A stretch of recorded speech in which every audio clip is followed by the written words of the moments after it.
you will.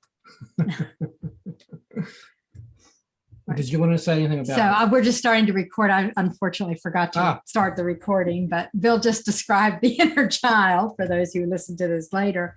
And what we wanted to focus on today is really how do we get in touch with that? Because it's got the big picture view that Bill was describing. It's also our child, who we were when we were a child that has grown up as us. And so the ability to still be in touch with that child becomes really important because there are messages we can share with that child to help that child.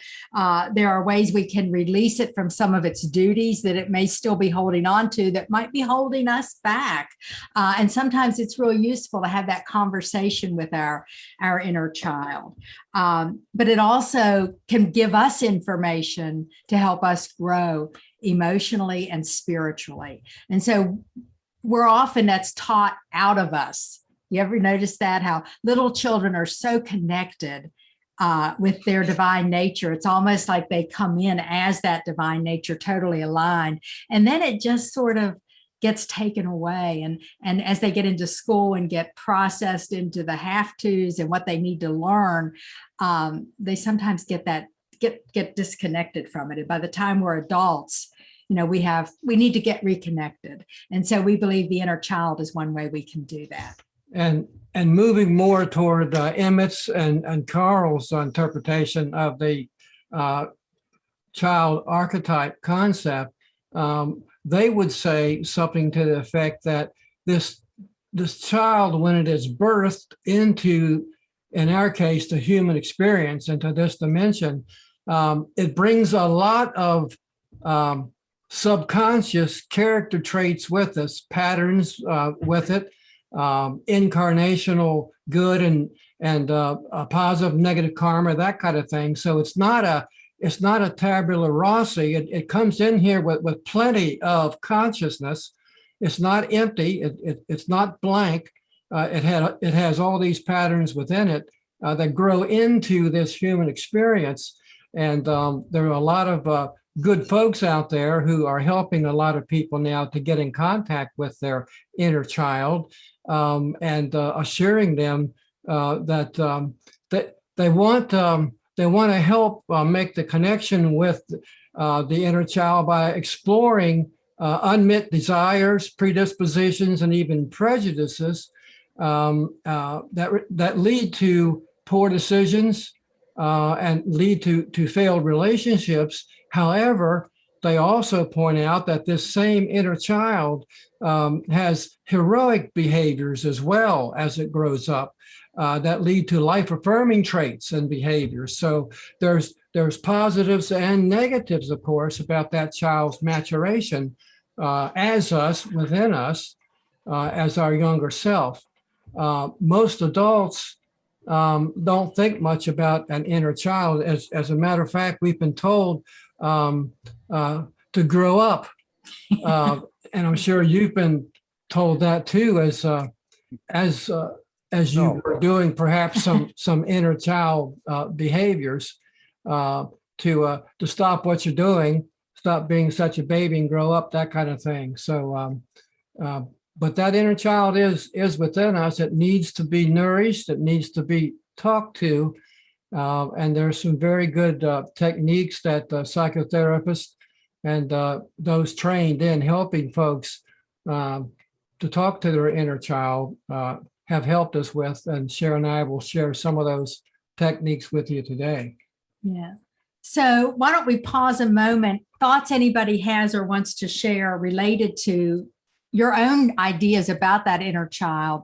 And we're going to actually, we're not going to go into psychotherapy kind of stuff. I mean, that there are people very well trained, as Bill said, to do that. We want to look at what do we as human beings having a spiritual beings having a human experience, I gotta get that right. What is it we can be doing to get in touch with our inner child? And we can do a lot to bring that joy to our life, to heal some things that might need healing, but we don't, and we can do it in a safe, way. So we're going to be doing that in just a moment, but we just wanted to open it up for a minute and just hear anybody's own personal thoughts related to inner child. Sally, yeah. Well, my inner child isn't quite so psychological as far as young and all. I guess my concept of inner child is how innocent and fresh and loving and open they are. They come into this world and they don't have any hate at all. They're very sweet and smile and they may have a little discomfort, but I always tell people, go back and be a child, because to me, that was the best time of life. That was the most fun. There were no prejudices. There were no nothing when you're young. Everything is just, in my perception, happy and fun. Which is a great past experience to have had. That's awesome. Yeah. And that you want to make sure you don't lose now. Like, can we still tap into that and do it? Oh, that's great. You go swing is what you do. Right. Yeah. Yeah. Which is cool. I like what Sally said, because more and more I try to go backwards into that, like a free spirit, like not being tainted by what's around us, and breaking out laughing and skipping or whatever. My grandson, of course, anytime I'm around him, I turn into a 10-year-old like he is. So, and people laugh. They laugh at both of us. They look at me and go, something wrong with that guy. And my grandson's there just having a ball with me, as I am with him.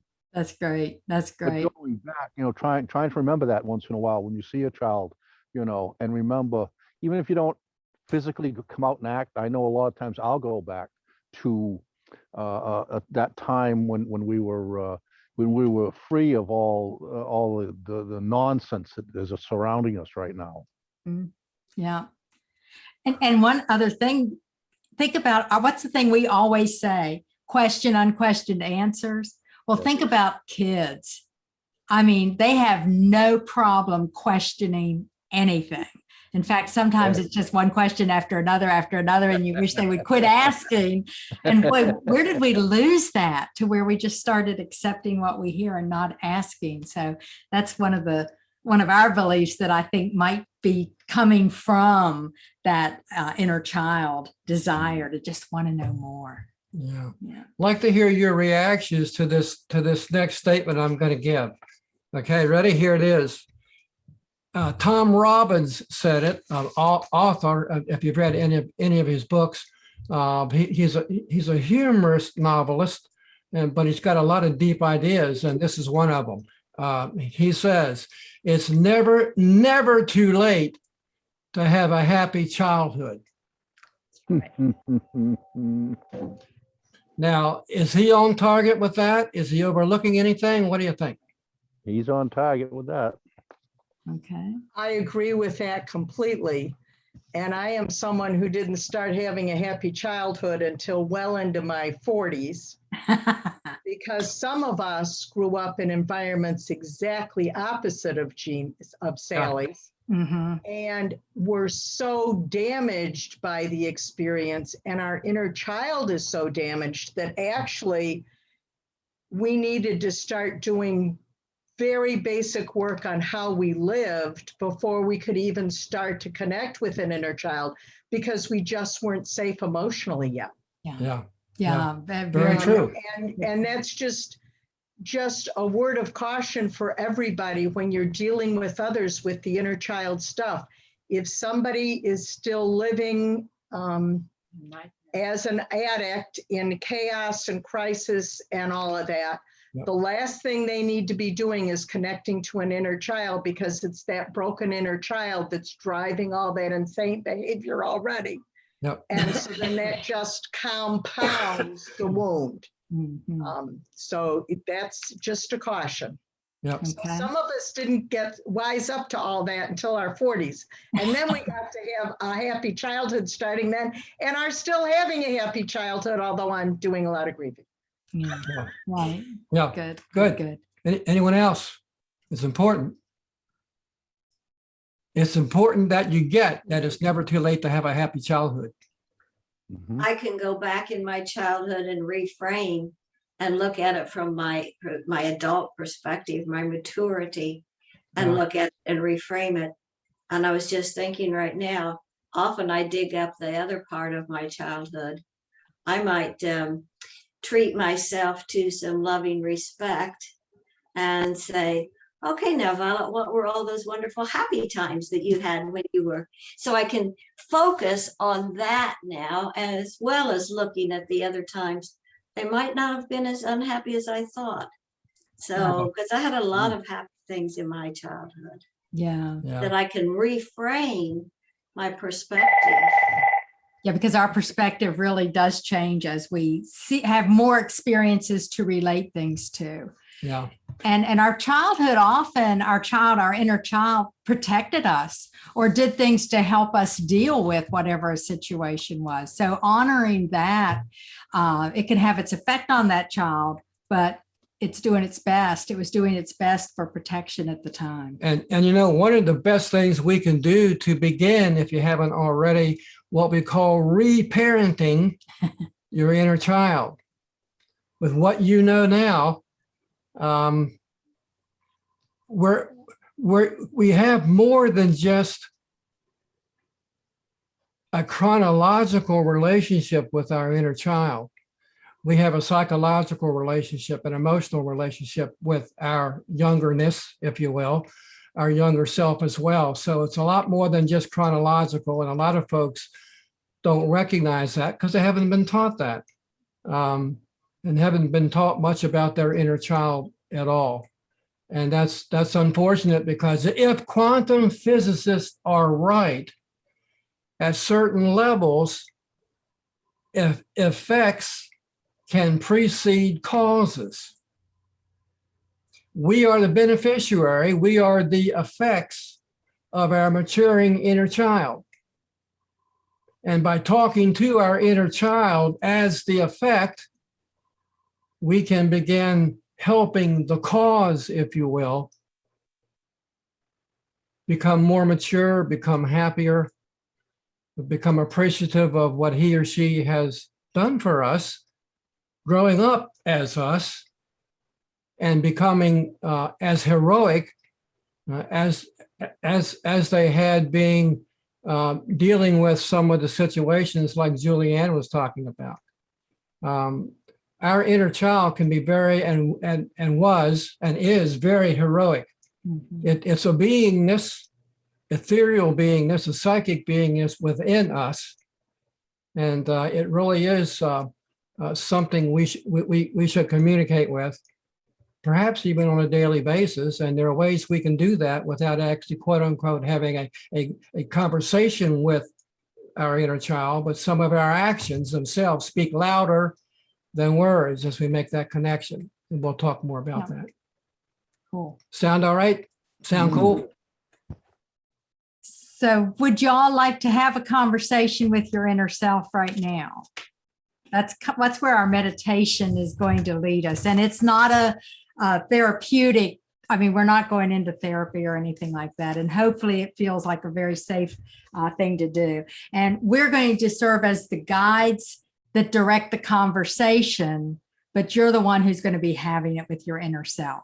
And then when we're through, we have two options. We want to open it up for discussion if people would like to talk about the experience or share anything, or really go into where it took you in terms of your own personal spiritual enrichment.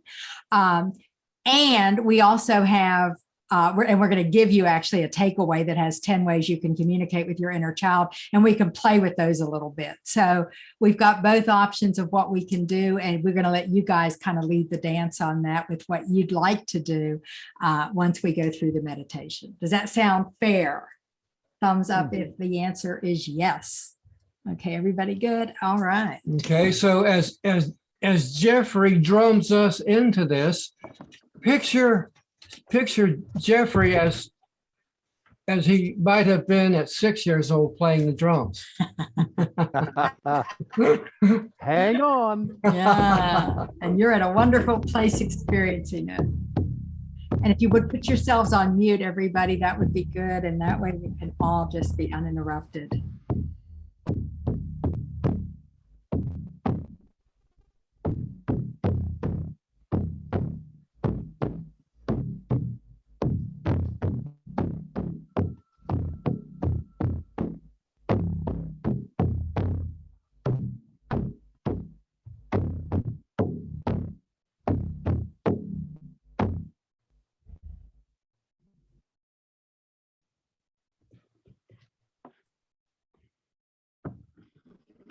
As you have closed your outer eyes,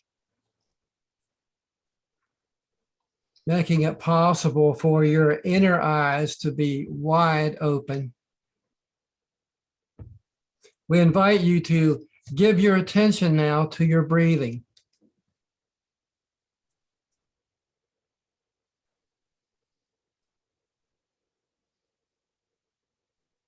Enjoy each in-breath and out-breath for the next few moments as you continue to relax.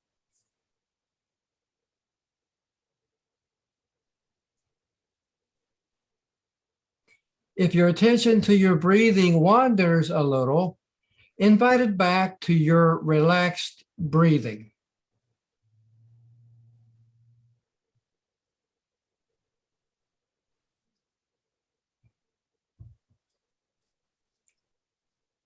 This meditation invites you to talk to your inner child, that fragile but heroic part of you that helped you get to where you are today. That younger you was able to help you weather all of your early life experiences. It significantly contributed to your maturation process and protected you from the slings and arrows of childhood and your teenage years.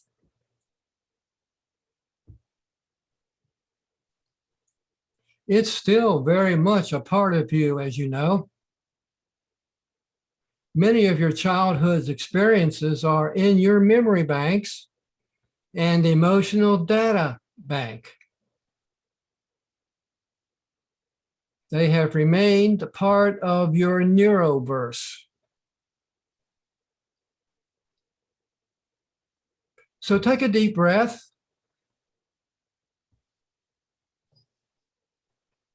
And prepare to mentally speak with your inner child.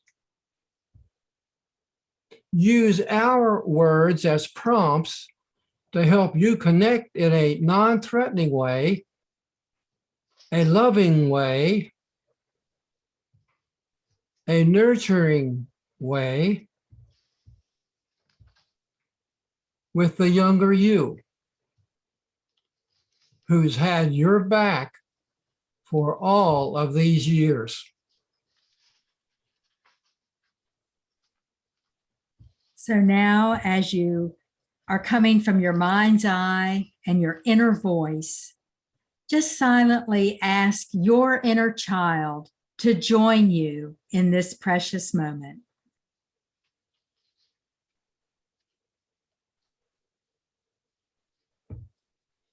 And let your inner child know how much you appreciate and love him or her.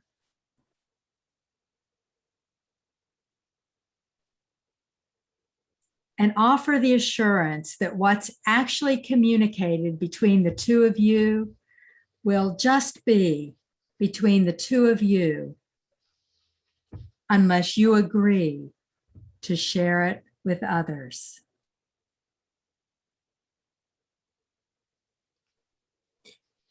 And just to be clear, the prompts that you hear from us will be heard by your inner child as if they're coming from you,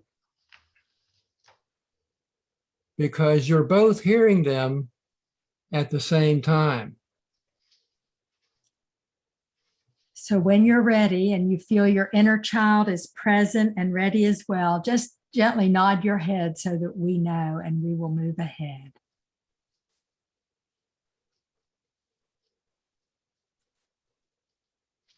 Now we invite you to begin your conversation by silently saying these words to your inner child and having a conversation together. Thank you for always being there for me when I was growing up.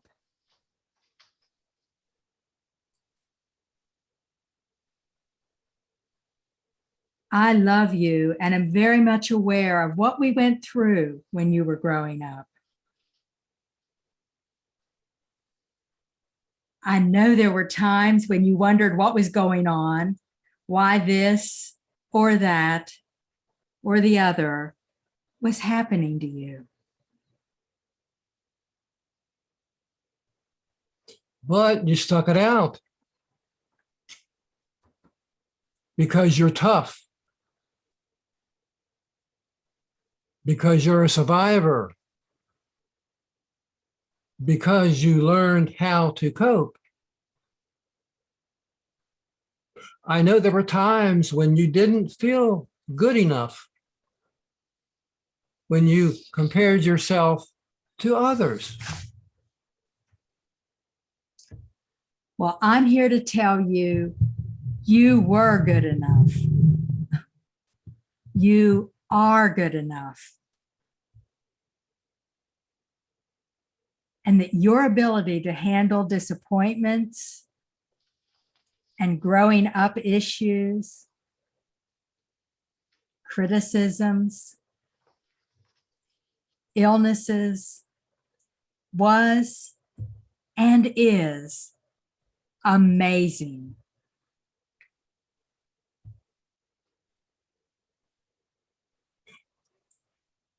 And I remember the times you were despondent and unsure and unhappy with what was going on. And even frightened at times. But thanks to you, I was able to outgrow almost all of those childhood and teenage years of comparing myself to others, feeling unworthy and not good enough, and putting myself down, and for not being smart enough to figure things out better.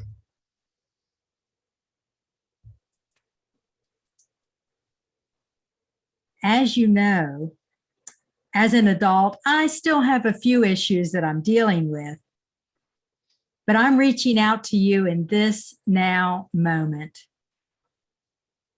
to let you know that I really appreciate all the joy and laughter that you had,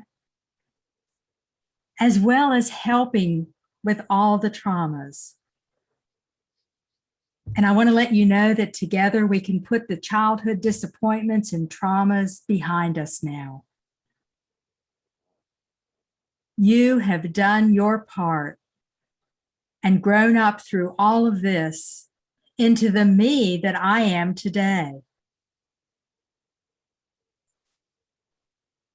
The me that cherishes you.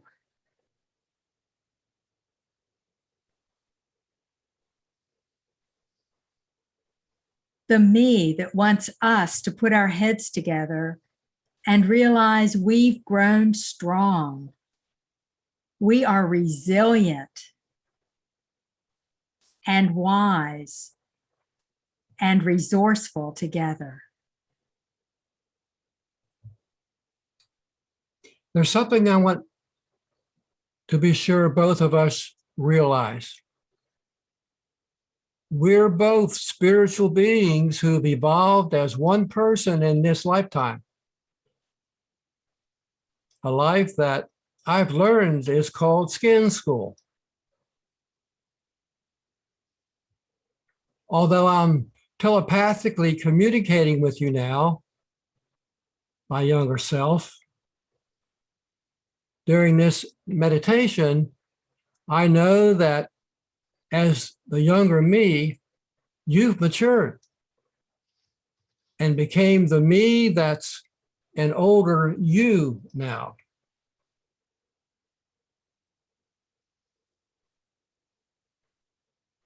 We've evolved as the same person with all of our talents and quirks.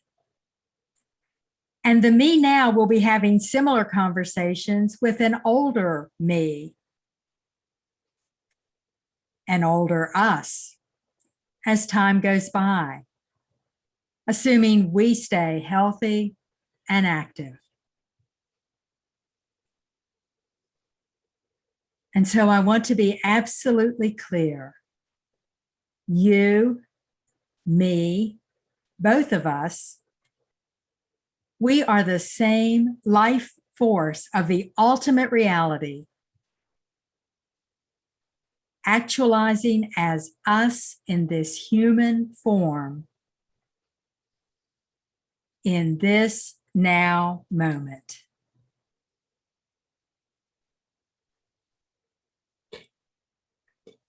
And I suspect you've already discovered that amazing truth.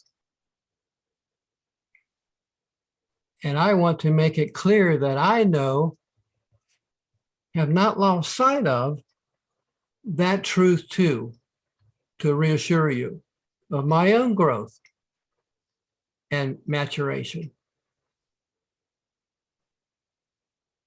I bless you and promise to do my part to embrace life and take advantage of every opportunity for us to prosper and even to thrive as the spiritual beings that we are.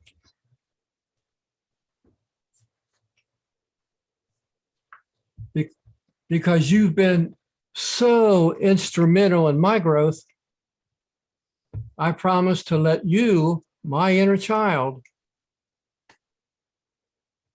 out and more visible a lot more so I can achieve the prosperity that's been under wraps for so long. I want to be more childlike at times.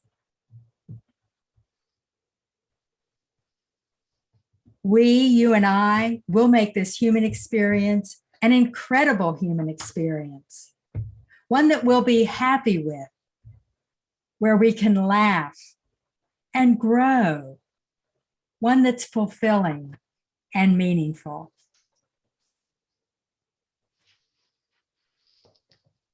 I'm turning this back over to our meditation guides now so that they can wrap up this session. But remember how much I love you.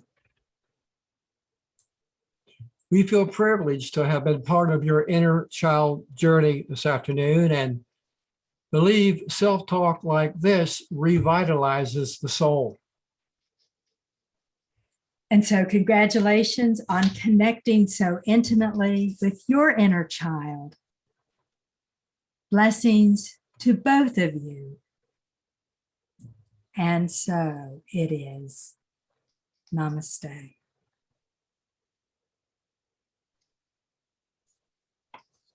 And as you're ready, we just invite you to come back into the present here, surrounded by those who love you, and taking that breath that brings you back into connection. And welcome back to both of you.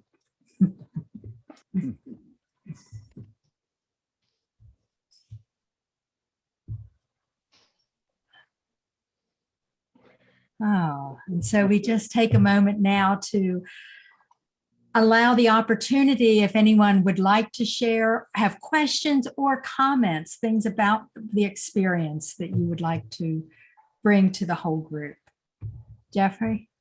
When I started drumming, it was the beginning. I just did the normal drum that I would do, and then it helped me go into my child drum. I wasn't myself. I don't know if you noticed that or not. Yeah. All of a sudden I was just all over the place, right? And it was the beginning of my journey here on this meditation. And the other thing is, I want to thank you for this what you brought to the table today, because I've been here for 3 weeks, and it's where I grew up. So it's the property that I was born here, and a lot of good memories. Yeah.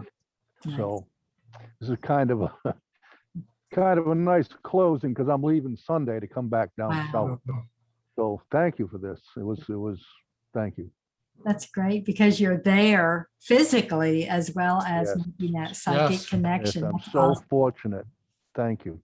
Yeah. Thank you for sharing that. Which is, now that you brought it up, Jeffrey, which is one of the conversations that we'll suggest a little later on, that you guys can do to reconnect with your child, is to revisit where you grew up. Mhm. Yeah, and I agree that it wasn't 100% playful and joyful. I will say that, Sure. but I Mhm. feel as if I brought more of the joy. The rest of it was part of my learning curve, was part of growing up. But I was just drifting just now and thinking about a couple spots in the yard that I played with my brothers and sisters, and hide and seek around the big trees, and Cool. just a lot of fun stuff. Nice. Cool. Yay. Thank you. Anyone else? Yes. Mhm. Imaj. Um, that was very tender. There was a tenderness about that, a tenderness that kind of engulfed my heart. Mm. I am in the house where I grew up. Oh, that's right. You're in your That's right. favorite Let's talk house. about that. Yeah. Yeah. And as you were going through that, I am reminded just by being here, not in this house, but being around the rest of the family. I don't think I would have made it through what I see I came through without that. And I was told I was too sensitive because I would cry. And it was because didn't have a voice. And so that's what I did. I retreated into myself. Mhm. And one of the things that I have done over the years, I've had to come up with things like I have my coloring books in the back, out in the sunroom. I have coloring books back there. And the other thing that I do is I like to sit in a rocking chair, and that puts me in touch with my inner child. And then I have a conversation with her as a baby to tell her how beautiful she is. Nice. And I got little certain spots around in the yard, things that I go, that's what I've been doing. This week, I painted my walk with colors and circles in it. I decided to use paint, using my creativity. That's my inner child, because it's all in my yard. It's all in my yard, what I've been doing. But that was so tender. That was really tender. So that reminds me to be tender and compassionate with myself. Yes. Yes. At all when the ages. stuff comes up like that. Yeah. At all ages. Yes. We want to do that. Yeah. Thank you. Nice. Nice. Yeah. Other comments, anyone? I also apologized Ah, because when I think back, she got into some real predicaments. And I do believe that it was partly as a result of needing parental guidance, love, hugs, whatever. It was better to get some kind of attention than it was none at all. And so I hate to admit it, but I did apologize to her because I would set her up to get in trouble, because that was the only time we'd get any attention. yeah. So I apologized for that. And did you feel that apology was heard and accepted? Yes. And I thanked her for she is an enthusiastic child. She just loves everything. She's positive. She got me through some real tricky situations too, because she could always see the brighter side. Yeah. Yeah. Yeah. Cool. Nice. Good. Nice. Good. Nice reconnection. Yeah. Thank you for sharing that. Anyone else? Experiences? Julia Ann? This is going to be pretty emotional, guys. I got a big surprise. I did a lot of work early in my recovery to start to develop this relationship. And so it's been ongoing in my life for the last 28, 30 years. And, you know, my inner child, her best friend was Phil's inner child. Mm-hmm. And we played together every day. And lots of fun and humor and laughter and everything. And you know, she's grieving his loss. You know, she lost her best friend, and that's what she was telling me about. Mm. And it's not like she hasn't already grieved, but it was just a special time for us. And it was there so very clearly. That's- It is still. Wow. Wow. Thanks for sharing that. Yes. And, you know, one of the things you can do is remind your inner child there's no geography in spirit, and that presence is still always available. And I think that can be a powerful message we can give our inner child, because children experience that grief in a whole different way than we do as adults. Wow. Thanks for your willingness to share that for taking that kind of a risk. Powerful. You're welcome. Mm. Anybody else? What a couple quick things. It was kind of amazing because as I was talking to my inner child, I had a sense of another presence behind me, which I would say was my 85-year-old self, that my older self was watching. And that was really, the continuity of that was just incredible, that I can go both ways, actually. And then there was this really marvelous sense. I grew up on a farm, and my playmates were chickens and pigs and cows and rabbits and wonderful playthings and woods and trees. And my inner child was saying, I think you could get out a little bit more in nature. We really enjoyed that. And I thought, okay, I'm going hiking in the morning. And I know that I had such a wonderful childhood, but I was so misunderstood and kind of criticized as a child, because I think I was channeling my inner Bill at that time. And by that, I mean, I would walk up to the minister in our church and I'd say something like, and it made perfect good sense to me, like, I don't get it. I don't understand. If God could make butterflies and rainbows, why couldn't he come up with a better way to save the world rather than killing his kid? And you don't question those things. And so I had to get shut down on many occasions, but I thought that was a very good question. Yeah. Makes a lot of sense. Made a lot of sense to me. So I agree. That was a tender, powerful thing. And as we were doing, I said, now I know why I had to be here this afternoon. Aw, wow. Wow. Well, thank you. Thanks. Yeah. Great awarenesses. I love your older self or future self. Let's call it the future self.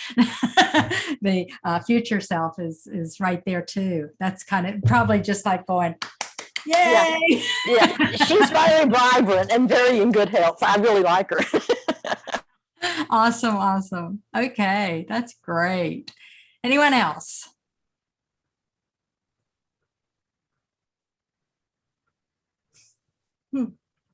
So take a nice deep breath.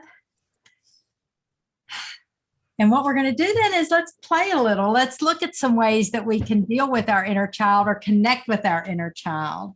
And one way we're going to actually, and I'll put it in the chat in just a moment, because we have a list of 10 ways you can connect with your inner child. Actually, it's 9. And the 10th one is a disclaimer that if you go deeper, you want a therapist who's trained in this to work with you. And we really mean that because that can be a real helpful tool as well. Yeah. So, but one thing you can do, and let me just throw out the question first. What did you like to play when you were a child? What were some of the things you played with? Dolls, Corn toads. Dolls. What was the other one? life-size dolls. Life-size like, dolls. Oh, like a real, like newborn baby kind of thing. tiny tears and Mm. stuff like that. Yeah, I had one that could even use the bathroom. I mean, Yeah. it gave me a Oh reason my to change the gosh. diaper. Yeah, yeah. Ooh, okay. That would keep you from wanting to have kids for a while. Sally. Didn't have many toys. I was just very creative in my mind. I just played with my imagination, and whoever was imaginary out there, I built tents, on the clothesline with my grandma's blankets and stuff. Uh-huh. Uh-huh. Just basically, it was just mostly imagination and fun. So Yeah. Have you ever noticed that kids, the best gift they get at Christmas is the box that the gift came in? yeah. Mhm. Kids love to play with the boxes. I remember we got Braden once, our grandson, a chair that just like his dad's chair, a recliner chair, only it was his size, which he really wanted. But we ended up turning the box into a clubhouse. And I mean, for 2 days, all we did was play with that box. The chair sat over there. It was great. I still have pictures of him with that box. Yeah. I remember growing up and our parents bought us some bicycles, but they actually put the bicycles in a box. They wrapped it in a box, used a lot of wrapping paper, of course, as a different thing to do, because normally you just put the bike by the tree and put a little bow on it perhaps. But anyway, long story short, we used those boxes that the bikes came in. We lived in a house that the backyard sloped down toward a creek. Well, we got inside those boxes and rolled ourselves down the hill and then bailed out before we hit the creek. We played more with those boxes, or as much with those boxes as we rode our bicycles. What else? What games did you play? Well, Oh, go ahead, Rimaja. one of the things that I liked to do this time of year was wrap the maypole. We used to Ah. wrap the maypole. Yeah. That was so much fun to wrap in the maypole because we had to make these crepe paper dresses. They were always green and yellow, and we would wrap the maypole, and we got to eat all the cake we wanted that day and ice cream.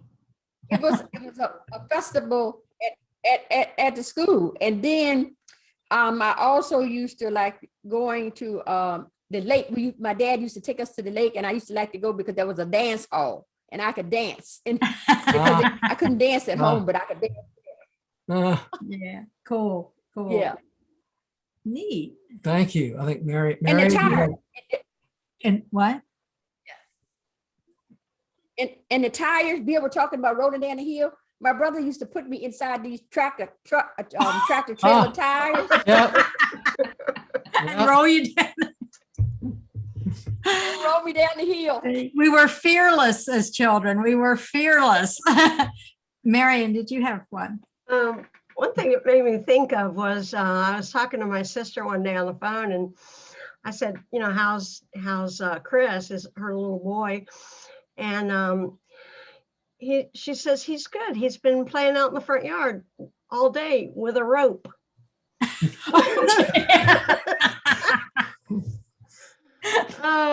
The one thing I was writing about the other day, I was trying to write my earliest memories. And one of the things I wrote about was on the base at Camp Lejeune, I had 5 sisters, so we were like a gang. And we'd go down this hill, and there was a drainage pipe, it was a big cement pipe under the hill. And we just had to bend down a little bit, and we could walk through it, run through it. Mm. And so, I hadn't been with them before when they did that. And so that was like such a amazement to me, about how he could go in this little tube, and run through. There's just a little water when it's not raining and there's nothing in it, and so it was just fascinating to me. It was more than toys. It was, it was kind of a, mystic kind of place, Cool. That's neat. Neat. Violet. Thank you. Yeah, I was, of course, born in 1942, so it was like during the Depression and things. So we had oatmeal, and my daddy taught me to play catch with oatmeal boxes. So I've always been good at playing catch, because if you can play catch with an oatmeal box, you can catch those little balls pretty easily. And then our family always, when I was a little older, we played rook and some of those card games. Mother did not allow a deck of cards in because of our fundamental belief systems of Methodists that, you just did not. But we could play rook and do some of these fun things. Right. As long as the cards didn't have 1, 2, 3 up through ace, right? King, queen, jack, ace. But we did have fun with some of those things. And then a little bit later, we had a ping pong table. Oh, yeah. We used to. That we played with, and we had so much fun with our family. But now, bless our hearts, my mother had been blinded in her childhood with a whirligig that came down in her brother. And so when we played ping pong, she didn't have depth perception like we did. And we would laugh and laugh and laugh at her. Of course, she would laugh too, because she was trying to hit that ping pong ball, but didn't have the depth perception of two eyes. So, but she was a good sport, and we did laugh at that stuff. Cool. That's neat. Oatmeal boxes make good drums too. Best drums, especially the big ones. Yeah. That creativity. Jeffrey, did you hear that? Oatmeal boxes for your next drum. So the technique that we're looking at is to remember some of those playful things you did and ask yourself, are you doing them now? And is there a way you could bring them into your life now? Like, for example, I know with Jeffrey, he's playing with his 10-year-old grandson, right? And that's an opportunity to do some of that stuff. But also ask yourself, what was it about that I loved that I could bring into my life now? Like, for example, I loved paper dolls. Did anybody ever do paper dolls where you cut out the outfits and, you pinned them on them and you could change them around? Yeah. And I used to make them up. I mean, I would design the clothes and cut them out and draw them. And it was so much fun. And I'm thinking now, I love design work. I mean, that's kind of one of my favorite, making posters and all those things with designing. And when we were working on this, I had that aha connection. Well, that's my inner child still playing with those paper dolls and creating that stuff. As something personal too, I can tell you, it's a dimension that I never even thought of in terms of my inner child. I think I've told some of you before, when I was 5, 6 years old, I had an imaginary playmate, and his name was Cosmo.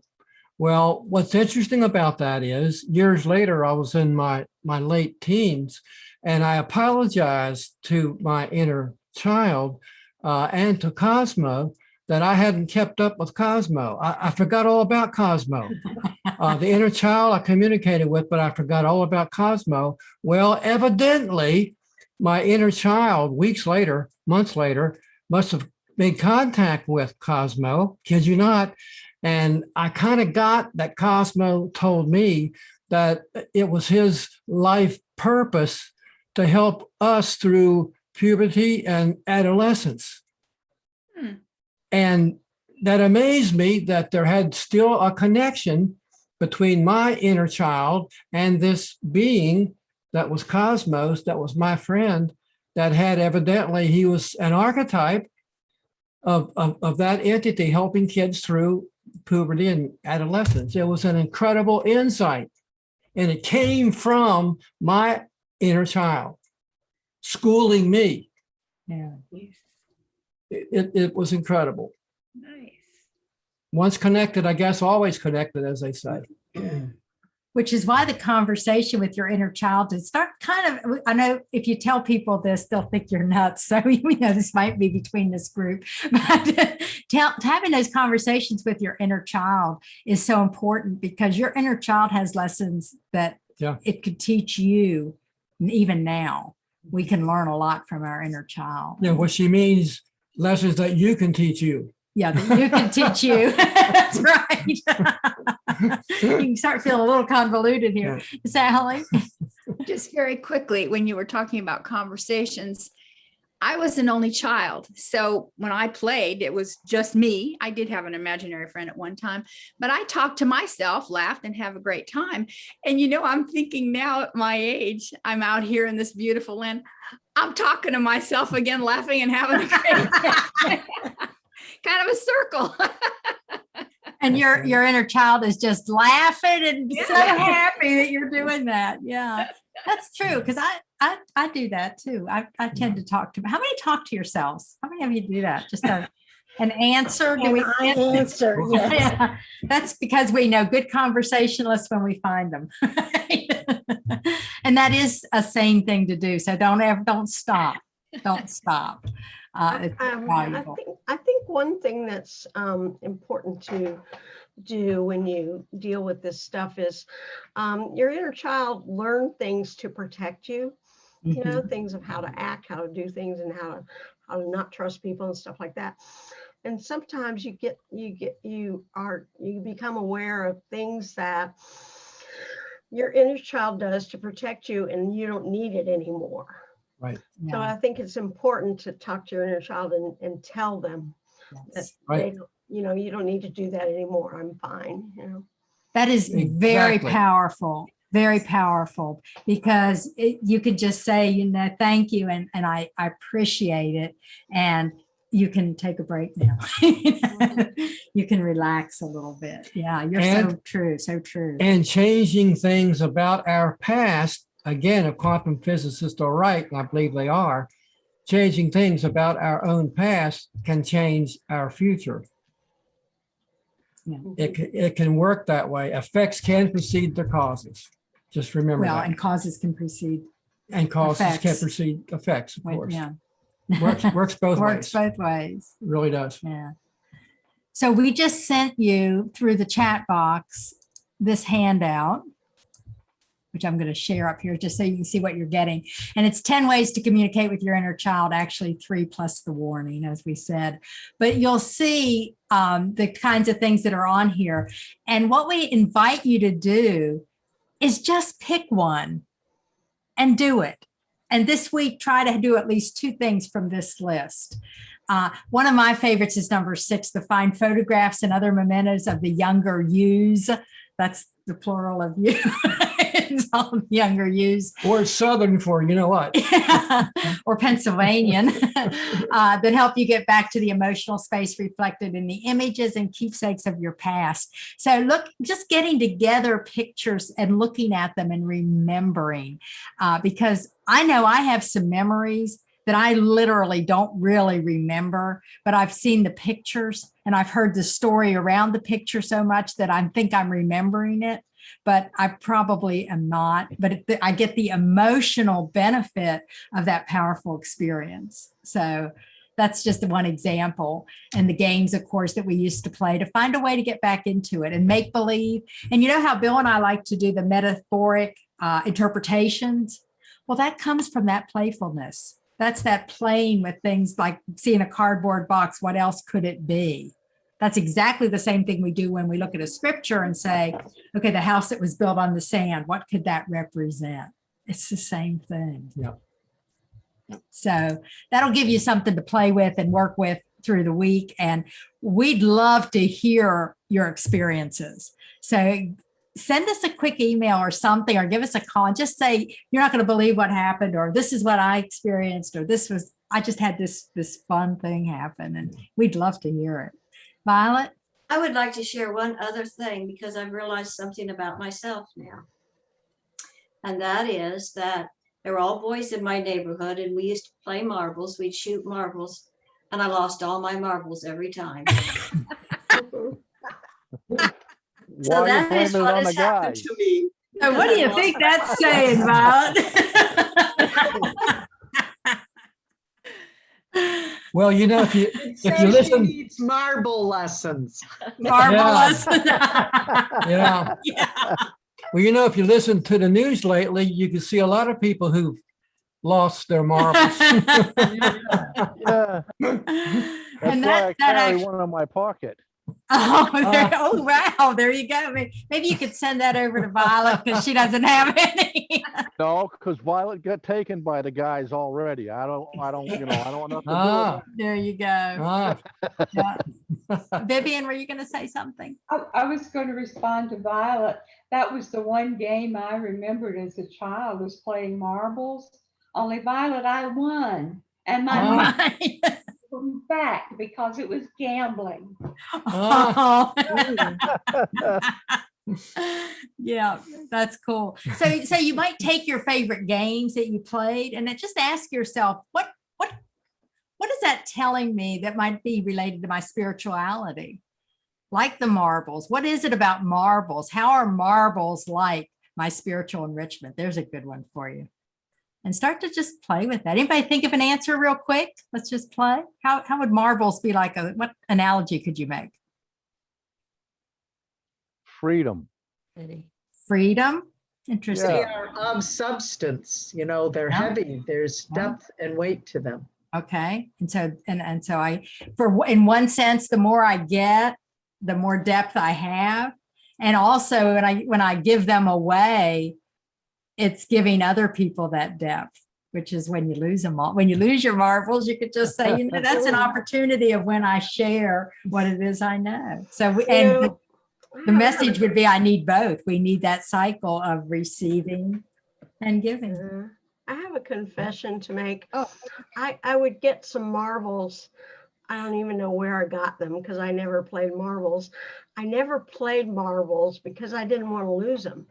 I played marbles with, I played with my marbles, but I didn't play marbles. Right. Because I didn't want them to go anywhere. Yeah. Yeah. I don't know. What does that say about my spiritual? That could just say that some pieces of our spiritual awareness are so valuable to us that we don't want to risk losing that. So we take care of the things that are most important in our beliefs. okay, what she How's said. that? Does that work? Does anybody remember Jacks? Oh, I play Right. jacks a lot. I got Jacks. I still play it. I got All right. See, that's great. And the more you can pull those games out and play, we played Twister with our grandkids. And I tell you what, that was an experience. I bet it was. I suddenly realized I was not nearly as flexible as I used to be. But the more you do that, it just releases that sense of freedom and joy within you, which allows you to continue to grow and open and ask the questions and be the you that you truly are. Yeah, when is the last time you played hopscotch, tag, Simon Says, Go Fish? Yeah, exactly. Yo-yos. Exactly. Yo-yos. Yeah, that's another good yeah. one. See, and even thinking about it, doesn't it just give you a little thrill in your heart? Remembering. Not And the look at- yo-yo. Look Not at the all of yo-yo. us I could never smiling. learn how to do I that. couldn't learn the yo-yo. The memory of twisted yarn, right? Twisted thread. Look at all of us What smiling and about the one that laughing. with the fingers in the string? What about that one where you got a string? Yeah. Cat's cradle. Cat's cradle. Yes. Oh that's yeah, it. yeah. My that was sister fun. she beat me every time. And that's really good for your fingers, by the way. It's good exercise, dexterity exercise for your fingers to do those cat cradles. Share about 3 years ago, I had a chit chat color and renew day here in my yard. And we played, I had hopscotch, they had to draw, I had colored crayons, we had hula hoops. We had that Nice. ball on the back, that bat ball Oops. Yeah. that we did. Yeah. And we did, and inside what I had was elementary school. There was a game for each section that you were in each grade. We did it in school and we danced and we did all that. It was chit chat and then we colored. That's It was really good. And then we made a collage. I still have it. It was a What whole fun day fun. because that's what I felt like I needed. Oh, I had a whole That's lot of fun. people. I had about 30. Yeah. Wow. That sounds like fun. And That's see, that's the like- kind of thing where you just let it go, you release yourself. We need to do that. That would be a good celebration thing to do when we all come back together. yeah. That'd be a fun gathering. Yes, Yeah. a we retreat. treat color. that. I want to do the hula hoop. Yeah. Yeah, Oh, the hula hula I hoop. don't think my hips wouldn't do it. Yeah. But there's a lot of other things you can do with a hula hoop besides this one. I hope so. Yeah. We got a whole bunch of hula hoop games. So, okay, guys, guess what? It's after 5 o'clock. No. So, our inner child sometimes doesn't pay Oh, no. attention to time as well as our adult does. So, but thank you for being willing to Yes. share your inner children with us and to have that opportunity. We hope that it's been meaningful for you. And we hope that you spend this week really spending some time making that connection even stronger so you can look and see what you can learn from that inner child. Yeah. So why don't we all just take a nice deep breath? Oh, and we just say, we love you, inner child. And we love you, who you have grown to be. And we love who you will become as we all walk that spiritual path together on positive, practical, prosperous feet. We are grateful for each and every one of you. And so it is. And so it is. Yay. Big hugs. We're going to give Big you a hug. hugs. Oh, love you guys. Love Thank you you. for being with us. Yes. Pat, thank you so much for coming. Yeah. I missed Oh, I you. loved it. Thank you. And I miss you guys. Yes. Soon, my friends, soon. Nice to have all of you here. Okay. Thank you. Okay. Love you all. Bye. Bye. Have a great week. Yay. Ciao. Don't forget to paint your toenails. Huh? Who's painting their toenails? All of you. All of you. That's a fun thing to do. Go for Mine it. are already painted. Mine are too. Okay.